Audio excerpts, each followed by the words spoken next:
Greetings and salutations. Welcome to the back issue haul video.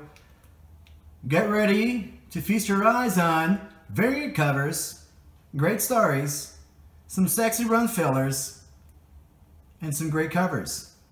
Did I just say that?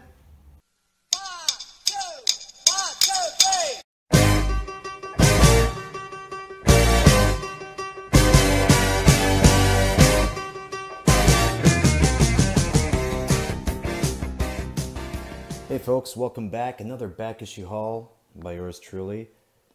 Let's get this going. This is a book that I just picked up last week. I was not aware that this variant cover was going to be on Miss Marvel issue 17. My shop guy knows that I'm the original X-23 guy. Dug her before she was cool and said, hey dude, Miss X-23 is on the Miss Marvel Resurrection variant. It's in your box. You're welcome. Awesome man. Dan's the man. I love that guy. He always looks after me. That was such a shitty rhyme. I'm not a rapper. Oh, and here we go. X-Men Gold #1. The 2017 Retailer Summit variant cover done by the one and only Ron Lim. X-Men Gold #1. I have read it. It's okay. But lately I've been yearning for a vintage classic Uncanny X-Men book to be out. So I'm gonna pass on this cornucopia of X-Men titles that are coming out right now, and I'll just, you know, sit back and watch you guys pick it up and let me know what you think of them. This was the issue that was had the controversial meanings inserted by the artist Adrian CF. Deadpool versus the Punisher, the 1 in 10 variant cover by Greg Hildebrandt. Greg Hildebrandt, we know him as the man who did the Star Wars A New Hope poster. He did that cover with his brother. This issue wasn't too bad. It was alright. #2 comes out this Wednesday. I think I'm going to pick it up. It's just 4 issues, so I'm a huge Punisher fan, and I just want to see him kill Deadpool over and over again. Here's a blast from the past. Ultraverse Prime, 1994, the Half-Wizard Mail-Away comic. It has all its indications on there, the holograms and all that jazz, and a certificate as well. I remember these. They were fun. I just saw a video done by a good friend, Comic Crypt. He unboxed one of these books that was boxed for like so many years, and we got to see what his mail away was. It was really cool. Well, whatever. It's just nice, like I said, blast from the past. Here's a little run filler for myself, just the Wolverine issue #8. A classic cover done by John Buscema, and the story is done by Chris Claremont. Here's something interesting that I've never seen before and was pretty pleased to come across. We have Wolverine Unleashed #50. I think these are British reprints. I can tell by the currency right there, 225. I think that's stands for pounds, I'm not sure.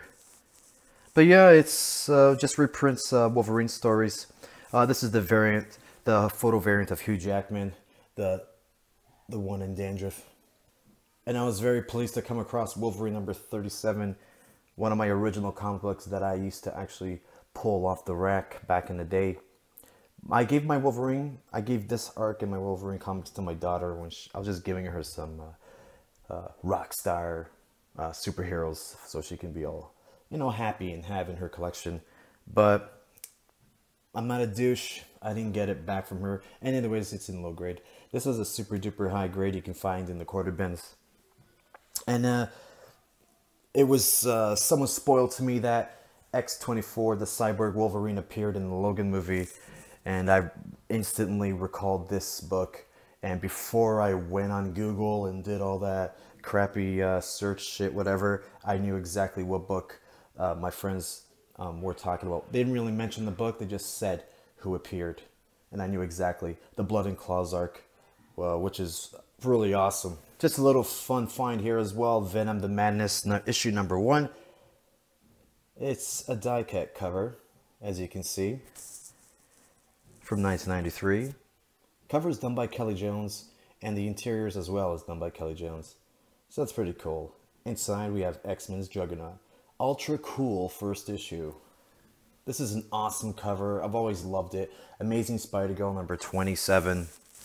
This is the Ron Friends cover. It also has something inside that might appeal to some Spider-Man fans. In the back, there's a backup story for the the Spectacular Spider Baby, Benji. Is it his first appearance? Probably. Is it a big deal? No. But you never know. These fun little first appearances of these, Spider-Mans, Spider Babies, and stuff like that, they're just fun to collect. Really pleased to come across a super cheap upgrade, a fantastic copy of the New Mutants number 14, the first appearance of Magic.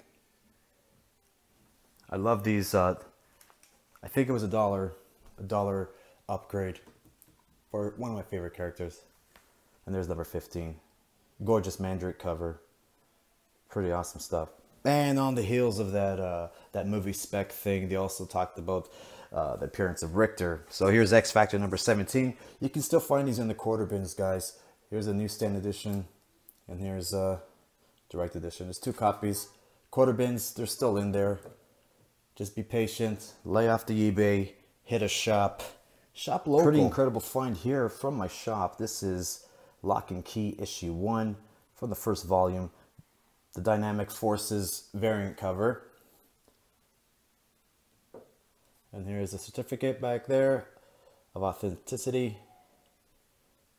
1 of 3,000 copies. Pretty amazing. So yeah, heard a lot of great things. You guys all know about Lock and Key. Done by Stephen King's son, Joe Hill. This is really cool. This is Green Lantern, volume 3, just a run filler. But I like this cover so much. I've always liked it.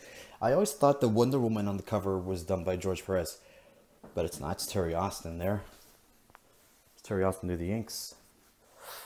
But yeah, it's cool. Just a run filler for my Green Lantern. The story is Wonder Woman. Here I have Amazing Fantasy number 16. Lucio Perello. This is the first appearance of Death's Head 3.0. Just started buying those Death's Heads that I came across in the quarter bin. Death's Head 1 and 2.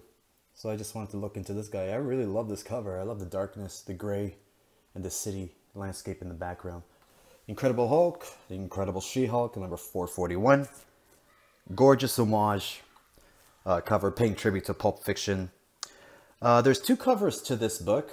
There is the regular standard price of $1.95, and there's also a newsstand price variant that is $1.50. That's the one that goes for a lot of money. This one's just a quarter bin find, but still great. Still a great book. Story is done by Peter David, and sorry, the cover artist is done by Angel Medina, I want to say. Every time I come across my Batgirls, the Stephanie Brown run, I always pick them up. Have the complete run. Love the story. She's the best Batgirl, hands down. Absolute best Batgirl story, book, run, amazing. So covers are still, it's such a great treat to love a series so much. And it comes with some incredible covers. This is one of my favorites. It's the issue 1 cover by Phil Noto. Which you can see she's wearing Cassandra Cain's costume. And if you guys remember, Cassandra Cain had the covered mouthpiece and she ripped it off there.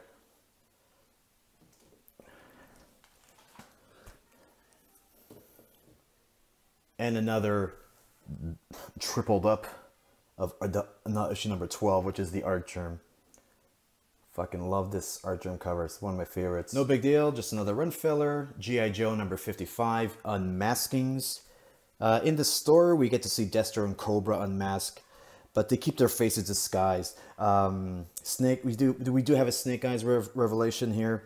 We get to see his face a little bit, and it's burnt off, and we get the origin of his face was burnt in Vietnam. So, for a G.I. Joe nerd like myself, this is something cool that I just love having. Just a fantastic cover of my cousin, Beatriz da Costa.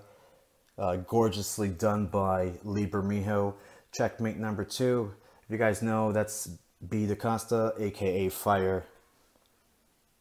Want to read more about her? Check out the old school Justice League International books. She's in there front and center. Literally. X-Men Legacy #1, quarter bin find. I was pulling this when it was coming out. But hey, I know a lot of people like it. And not all people are enjoying the show. That's great. But for 25 cents, I might use this as a trade baiter. Captain Marvel #17, Kamala Khan. We all know what this is. Still in the back issue bins, just gotta dig them. Oh, something that I got a few weeks back, just from my shop.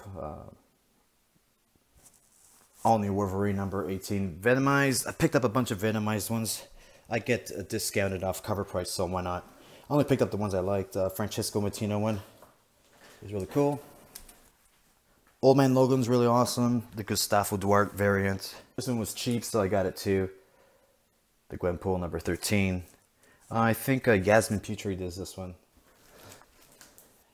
And Amazing Spider-Man Renew Your Vows, the Humberto Ramos cover. The one that practically goes for nothing. No one cares for it. It's not really sought after. But in the future, it's one that makes the most sense. If anyone's going to be Venomized, it's going to be a kin of Spider-Man's. So, oh, this is cool. I got it 50% off. Convergence #8, the Jill Thompson variant. I love the Batmobile there by the Metal Men. Love this old school look to it. Just incredible. The Venom, Rick Remender's Venom run, issue #3. Just a run filler, collecting this run. It's a Diodato cover, by the way. Just found another copy of issue 4, Rachel Rising, in the quarter bin. Why not? One of my favorite series. Just an Earth 2, issue #25, the 75th anniversary of Batman variant.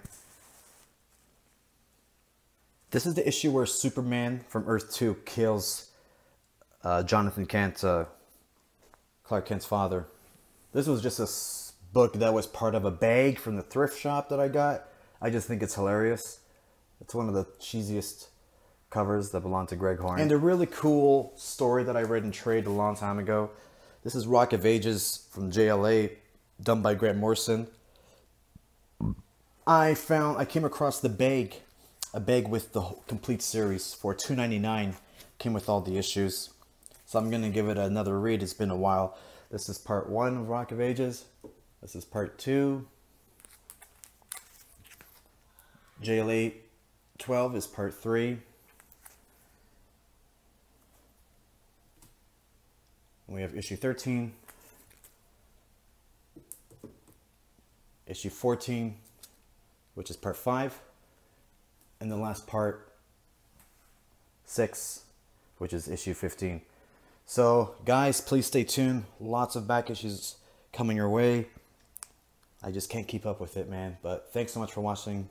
Talk to you guys soon.